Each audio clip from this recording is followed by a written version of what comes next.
بسم اللہ الرحمن الرحیم۔ السلام علیکم مائی یوٹیوب فیملی، میں ڈاکٹر عظمیٰ شفاعت۔ تو آج میں پھر ایک بار ایک نئے ویڈیو کے ساتھ آپ لوگوں کے سامنے حاضر ہوں، جس کا موضوع ہے رمضان سیریز ایپیسوڈ 1۔ یہ میرے ایک سبسکرائبر کی ڈیمانڈ پہ میں ویڈیو بنا رہی ہوں بائی نعمان علی خان۔ تو بہت ہی انٹرسٹنگ ویڈیو ہے، ہونے والی ہے۔ تو اس میں ہم لوگ جانیں گے کہ کیا کوشچنس ہے، کیا آنسر ہیں۔ تو چلیے پھر چلتے ہیں، دین کی باتیں ساتھ میں سیکھتے ہیں۔ الحمدللہ رب العالمین والصلاة والسلام علی سید الانبیاء والمرسلین وعلی آلہ وصحبہ اجمعین، اما بعد، السلام علیکم ورحمۃ اللہ تعالی وبرکاتہ۔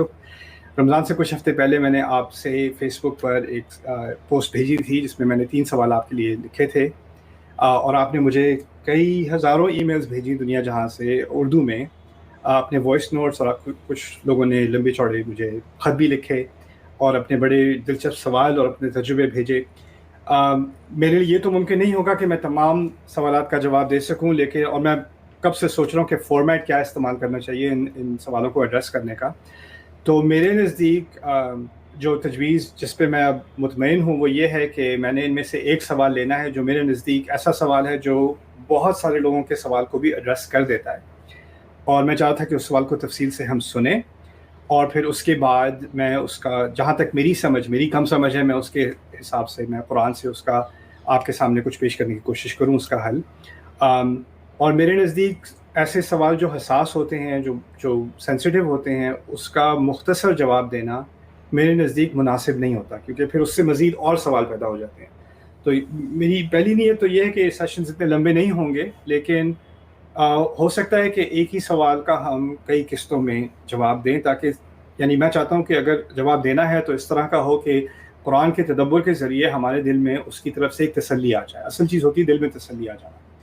تو وہ میری نیت ہے، اس لیے میں اپنی ماما کی مدد اس دفعہ استعمال کر رہا ہوں، کیونکہ آپ لوگوں کے کچھ سوال اتنے سینسیٹیو تھے، تو میں آف کورس یہ نہیں چاہتا کہ میں آپ کا وائس نوٹ پلے کروں اور پھر آپ لوگ امبیرس ہو جائیں کہ گھر والے بھی سن رہے ہیں اور تم نے یہ سوال بھیجا تھا۔ تو آپ کی آئیڈینٹی کو میں پرائیویٹ رکھنا چاہ رہا ہوں۔ تو میں نے کیا یہ ہے کہ کچھ جو سوال میں نے چنے ہیں اس کو ماما نے میرے لیے ٹرانسکرائب کر لیا، اس کو لکھ لیا ہے اس سوال کو، تو وہ ماما میرے لیے پڑھ دیں گی، میرے ساتھ بیٹھی ہوئی ہیں، ان کو شرم آتی ہے کیمرے میں آنے سے، تو وہ سائڈ پہ ہیں، لیکن انشاءاللہ ایک دن کی ہمت ہو جائے گی تو وہ بھی آ جائیں گی کیمرے پہ۔ لیکن خیر، آج میں ان سے ایک لمبا چوڑا سوال ہے لیکن بہت اہم ہے میرے نزدیک، تو میں نے کہا کہ پہلے کچھ ہمارے جو ایپیسوڈ ہوں گے ان کو اس سوال کے لیے ڈیڈیکیٹ کر دیتے ہیں۔ تو پہلے ان سے یہ سوال سن لیں، پھر میرے جواب کی طرف آتے ہیں انشاءاللہ۔ ماما پڑھ لیں۔ وعلیکم السلام ورحمۃ اللہ وبرکاتہ۔ قرآن کی تعلیمات سے ایک چیز سمجھ میں نہیں آتی جس کا تعلق اللہ کی صفات سے ہے، جس سے میں بہت کنفیوز ہو جاتی ہوں کہ اللہ کی صفات بہت بہت زیادہ رحمان، رحیم اور محبت کرنے والی ہیں۔ کوئی بھی انسان اپنی مرضی سے دنیا میں آیا، نہ ہی اس کو اجازت دی گئی ہے کہ زندگی اپنی مرضی سے ختم کر کے یہاں سے چلا جائے۔ تو کیا پھر یہ اس کا بنیادی حق نہیں کہ زندگی گزارنے کے لیے اس کو تمام ضروریات، سہولیات میسر ہوں، جیسے کھانا، پانی، صحت، جسم کے پورے اعضاء، نفسیاتی اور جذباتی ضروریات؟ لیکن پھر بھی لوگ ان چیزوں کے نہ ہونے کی وجہ سے تڑپتے ہیں، ہاتھ پیر کٹ جائیں، اعضاء پورے نہ ہوں، پیاس سے مر جاتے ہیں۔ اگر ایک جانور کو باندھ دیا جائے تو وہ وہاں اپنی مرضی سے جا بھی نہیں سکتا، کھانا پینا نہ ملے، ہاتھ پیر کاٹ کر تکلیف دی جائے، اللہ تعالیٰ ایسے کیسے کر سکتے ہیں؟ پھر یہ کہا جاتا ہے کہ دکھ تکلیف اللہ تعالیٰ کی طرف سے آزمائش ہے، جو انسان کو اللہ سے محبت ثابت کرنے کے لیے بھیجی جاتی ہے۔ یہ کیسی محبت ہے؟ یہ تو سب سے خوبصورت احساس ہونا چاہیے۔ اس میں دکھ، تکلیف، آنسو، تڑپ کیوں ہوتی ہے؟ انسانوں میں اگر اس طرح کی محبت ہو، انسان اپنے اسپاؤس سے کہے کہ محبت ثابت کرنے کے لیے تکلیف اور مصیبت اٹھاؤ، تو اس کو ٹاکسک محبت کہتے ہیں۔ اللہ تعالیٰ کے ساتھ اس طرح کا تعلق کس طرح ہو سکتا ہے؟ اس کے جواب میں یہ کہا جاتا ہے کہ اللہ تعالیٰ ہمارا خالق اور مالک ہے، وہ ہمیں جس حال میں رکھے اللہ کی مرضی، تو پھر ہم اللہ تعالیٰ کے حاکم اور مالک کی صفات پر یقین کر سکتے ہیں۔ پھر ہم اللہ کو رحمان اور رحیم اور بہت زیادہ محبت کرنے والی صفات پر کس طرح یقین کریں؟ ایک مثال یہ ہے کہ میرے والد ایک ایبیوسو شخص ہیں، میری شادی کے لیے لڑکے نے کہا لیکن وہ بھی ابیوسو تھا، لیکن اللہ کا شکر ہے کہ میں اس سے بچ گئی۔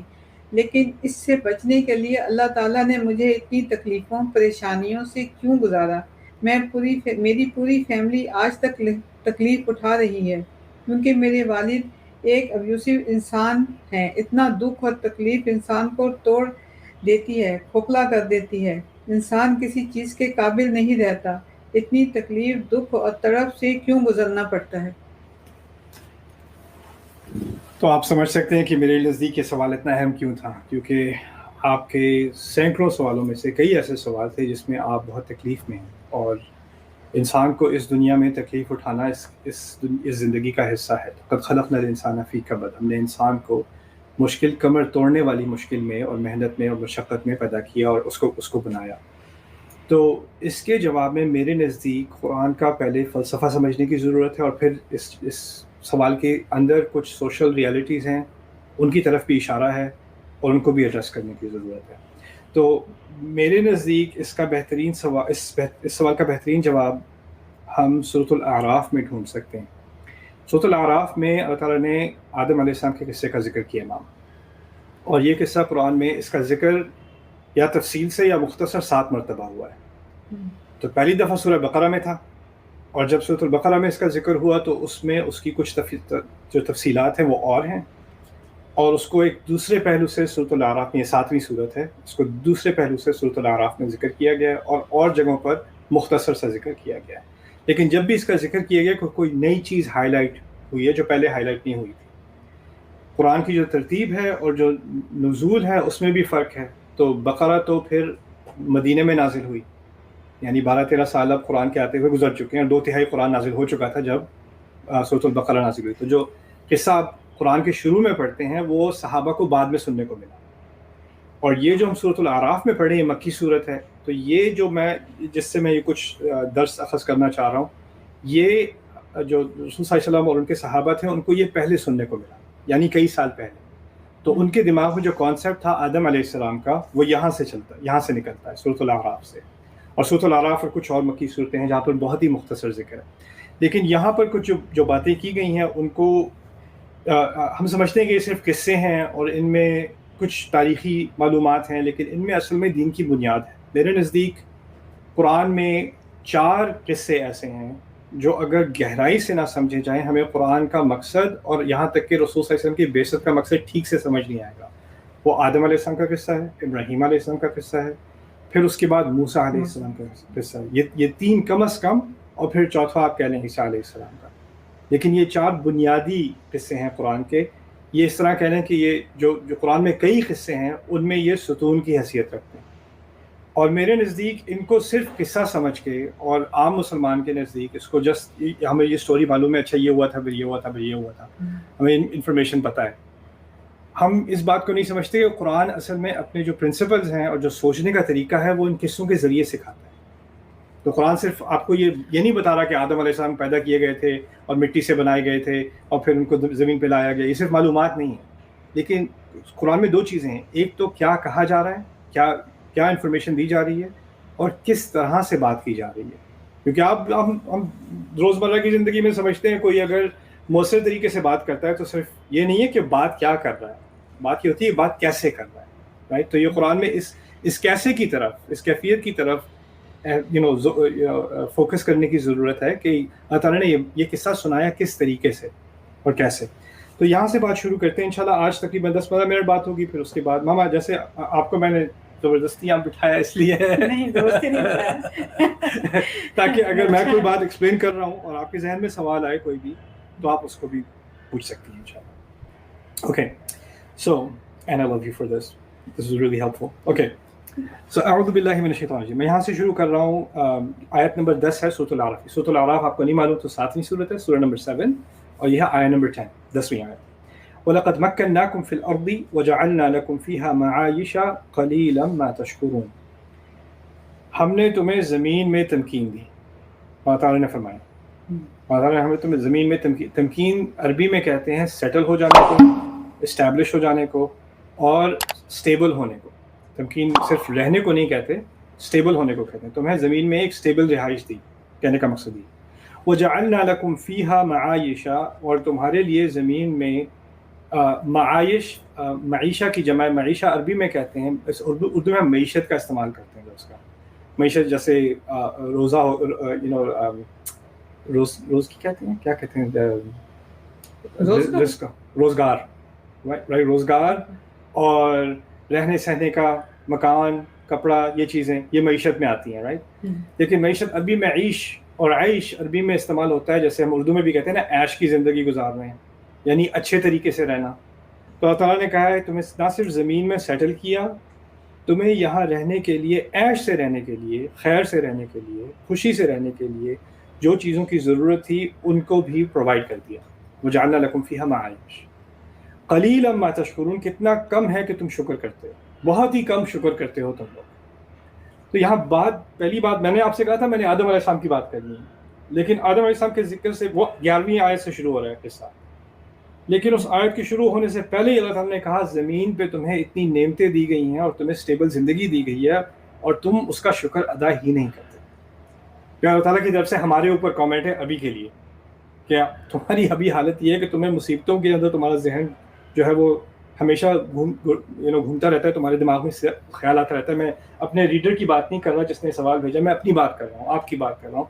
دن میں کتنے خیال آتے ہیں، اب کیا ہوگا، فائنینسز کے بارے میں، فیوچر کے بارے میں، صحت کے بارے میں، بچوں کے بارے میں، بیوی کے بارے میں، والدین کے بارے میں. ہمیں کوئی نہ کوئی فکر لگی رہتی ہے ذہن میں، اور اس فکر میں ہوتا کیا ہے کہ انسان ہمیشہ نیگیٹو کی طرف سوچ رہا ہوتا ہے اور اس کو جن چیزوں کا شکر کرنا چاہیے ان سے وہ اندھا ہو جاتا ہے.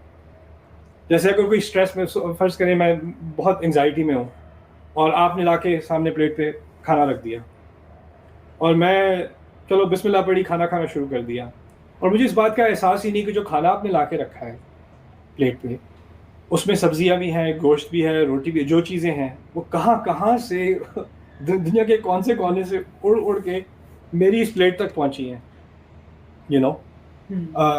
سو فَلْيَنظُرِ الْإِنسَانُ إِلَىٰ طَعَامِهِ أَنَّا صَبَبْنَا الْمَاءَ صَبًّا ثُمَّ شَقَقْنَا الْأَرْضَ شَقًّا فَأَنبَتْنَا فِيهَا حَبًّا وَعِنَبًا وَقَضْبًا وَزَيْتُونًا وَنَخْلًا وَحَدَائِقَ غُلْبًا وَفَاكِهَةً وَأَبًّا مَتَاعًا لَكُمْ وَلِأَنْعَامِكُمْ.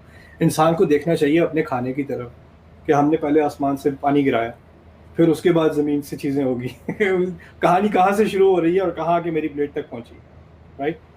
اور پھر وہ بھی جب کھانا کھا رہا ہو، اچھا اس میں نمک کم ہے.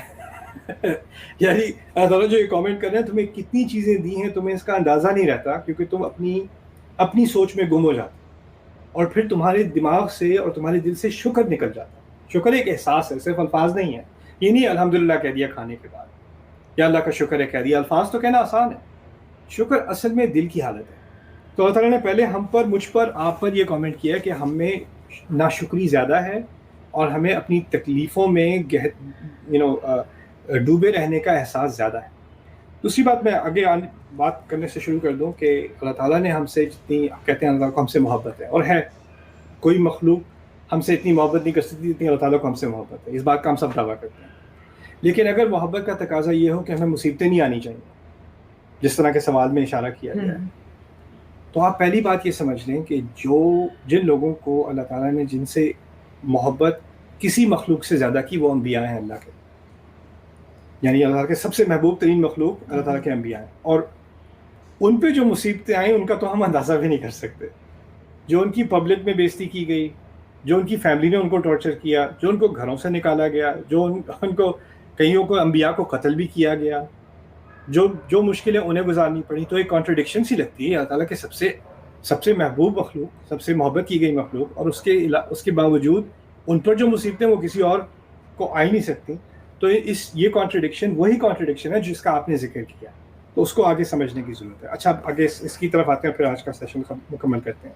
میں چاہتا ہوں کہ تھوڑی تھوڑی کر کے بات ہو تاکہ بات ذہن میں ٹھہر جائے. گھنٹے ڈیڑھ کا لیکچر ہوگا تو آپ کو ایک بات یاد رہے گی، باقی 20 باتیں بھول جائیں گے، رائٹ.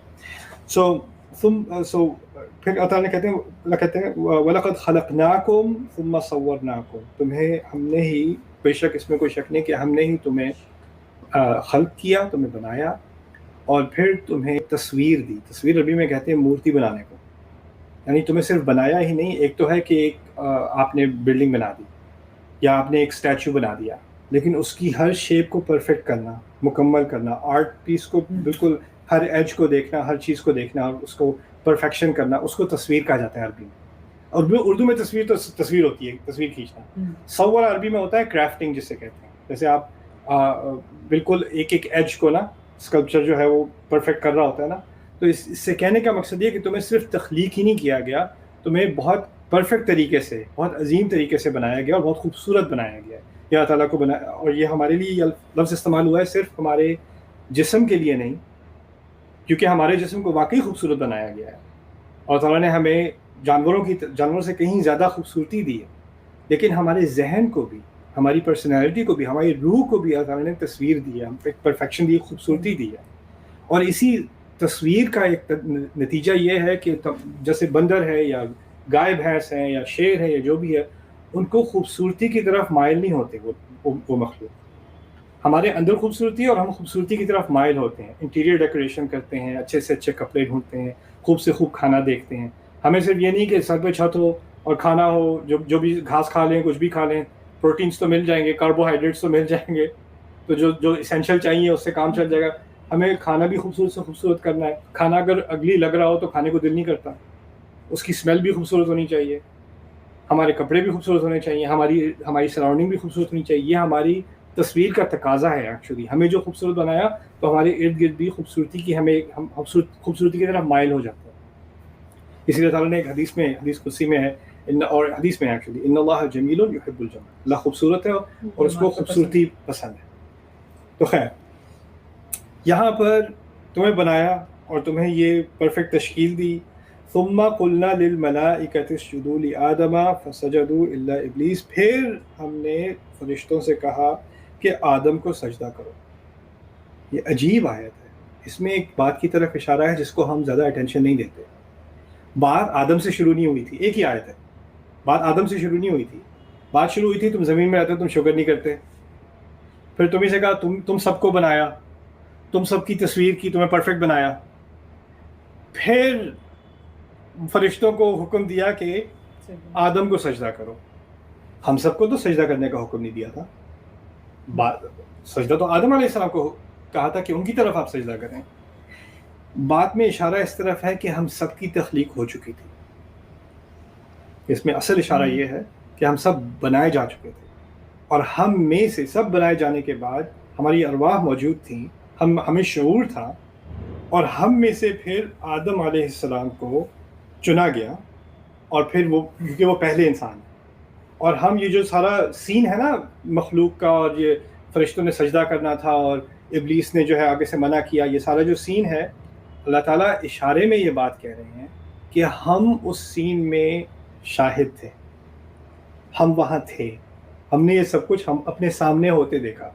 اللہ تعالیٰ نے ایکچولی ہمیں اس میں گواہ بنایا. اس بات کی طرف اشارہ بہت کم لوگوں نے، کچھ مفسروں نے اس کی طرف ذکر کیا کیونکہ زبان میں یہ بات موجود ہے، بدیہت ہے. اس آیت سے ہی بات تھوڑی تھوڑی نکلنی شروع ہوئی، آگے اور نکلنی شروع ہو جائے گی. لیکن بات کیا ہے، تمہیں بنایا، تمہیں تخلیق کی، پھر آدم سے کہا، پھر فرشتوں سے کہا آدم کو سجدہ کرو. اور احادیث میں اس کی طرف تفاصیل اور بھی مل جاتی ہیں، اور قرآن کے اور مقامات پہ اور تفاصیل بھی مل جاتی ہیں. اللہ تعالیٰ نے آدم کو مخلوق کیا، اور پھر اللہ تعالیٰ نے آدم کو اپنی تمام اولاد دکھائی. حدیث میں آتا ہے اور ہم کو تمام اولاد دکھائی. اور یعنی میں کھڑا ہوں، آپ کھڑی ہیں، سارے کھڑے ہیں، ایک ہی عمر ہے اس وقت ہماری، ارواح تو ایک ہی دفعہ میں بنائیں گے. تو ہم سب وہاں موجود ہیں. اللہ تعالیٰ نے آدم علیہ السلام کو ایک ایک سے تعارف کرایا، یہ ہے، اس کا یہ نام ہوگا، اس کی عمر ہوگی، اس کا یہ ہوگا، اس کا یہ ہوگا، اس کا یہ ہوگا، اس کی پوری جیسے کہہ لیں اس کی فیس بک پروفائل. آدم علیہ السلام کو تمام ایک ایک کر کے انسان انٹروڈیوس کرائے گئے. اصل میں سورۃ البقرہ کی جو آیت ہے وَعَلَّمَ آدَمَ الْأَسْمَاءَ كُلَّهَا ثُمَّ عَرَضَهُمْ عَلَى الْمَلَائِكَةِ، کہ اللہ تعالیٰ نے آدم کو تمام نام سکھائے. مشہور آیت ہے سورۃ البقرہ کی، اللہ تعالیٰ نے آدم کو تمام نام سکھائے. اس سے ہم نکالتے ہیں پتھر کا نام، لکڑی کا نام، درخت کا نام، دریا کا نام. لیکن اس کی تحت مفسرون نے، اور زبان میں اس کا احتمال بھی ہے کہ اس میں اصل میں ان کو تمام اپنی اولاد کے نام بھی سکھا دیے گئے تھے اور اپنی اولاد سے انٹروڈیوس کرا دیا گیا تھا. یہاں تک کہ اس حدیث میں آتا ہے کہ داؤد علیہ السلام تک پہنچے. اور اسی پہ آج بات مکمل کرتے ہیں، پھر آگے پڑھیں گے انشاءاللہ. داؤد علیہ السلام تک پہنچے اس حدیث میں. تو کہتے ہیں یہ کون ہے؟ ان کو ذرا یہ منفرد نظر آئے داؤد علیہ السلام، آدم علیہ السلام کو. کہتے ہیں ان کا نام داؤد ہے. تو ان کو ایک خاص ملان ہوا داؤد کی طرف. انہوں نے کہا میری زندگی کے 40 سال ان کو دے دو, اور اس حدیث میں انہوں نے یہ کہا.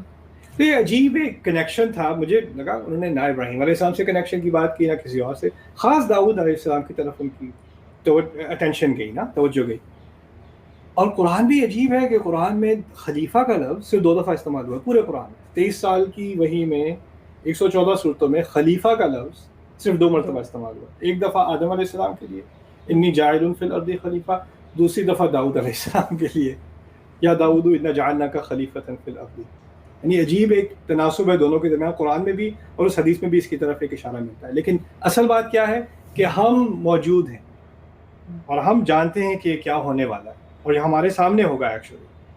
تو اس سے ہمارے جو یہ باقی قصہ ہے نا, اس کی انڈرسٹینڈنگ اور یہ کیا ہم سمجھنے والے ہیں اس میں سے, اس سب میں بہت گہری تبدیلی آتی ہے. اور اس سب کی طرف اشارہ کہاں سے ہوگا؟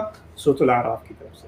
تو انشاءاللہ اس پہ کل مزید کچھ بات کریں گے. اسی سوال پہ کچھ دن ٹھہریں گے, اس کو تحمل سے سمجھنے کی کوشش کریں گے, کیونکہ میرے نزدیک اس سے زیادہ دل کو تسلی دینے والا جواب قرآن میں ابھی تک مجھے تو نہیں ملا. ہوگا اللہ تعالیٰ کی یہ حکمت جو ہے اس میں کوئی لمٹ نہیں ہے, اور میں تو صرف ابھی تھوڑے تھوڑے قطرے پکڑ کے میں قرآن سمجھ رہا ہوں.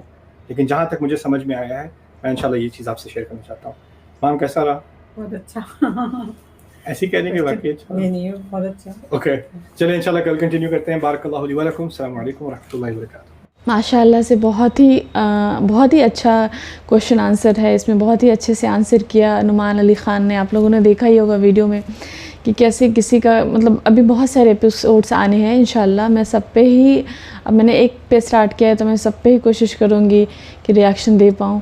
بہت اچھے سے بتایا کہ مطلب کیسے لوگوں کا کوشچن ہے کہ ہم اللہ تعالیٰ ہم کو مطلب دکھ دیتے ہیں, مصیبت دیتے ہیں تو ٹاکسک ہے. اگر کوئی آپ کے پیرنٹس ہے, گارجین ہیں, آپ کو دکھ دے رہے ہیں تو وہ کیسا رشتہ ہے. تو مطلب بتایا کہ ہم لوگ شکر نہیں ادا کرتے ہیں. ہم لوگ مطلب جو شکر کو بھول جاتے ہیں اور ہر چیز میں ڈھونڈتے ہیں کہ نگیٹیوٹی کہاں پہ ہے, کہ اس چیز میں کمی کہاں پہ ہے, اور جو اللہ تعالیٰ نے دیا ہے اس کا ہم شکر ہی نہیں کر پاتے.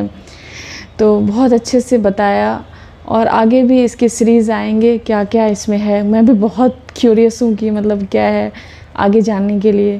تو انشاءاللہ ہم لوگ پھر ساتھ میں ویڈیو دیکھیں گے اور سیکھیں گے. تو پھر چلیے چلتے ہیں. اور اگر آپ لوگ میری ویڈیو اچھی لگی ہے تو ہمارے چینل کو زیادہ سے زیادہ سبسکرائب کریں, ویڈیو کو شیئر کریں, لائک کریں, کمنٹ کریں, اور کمنٹ میں ضرور بتائیں کہ میں نیکسٹ ویڈیو کس ٹاپک پہ بناؤں.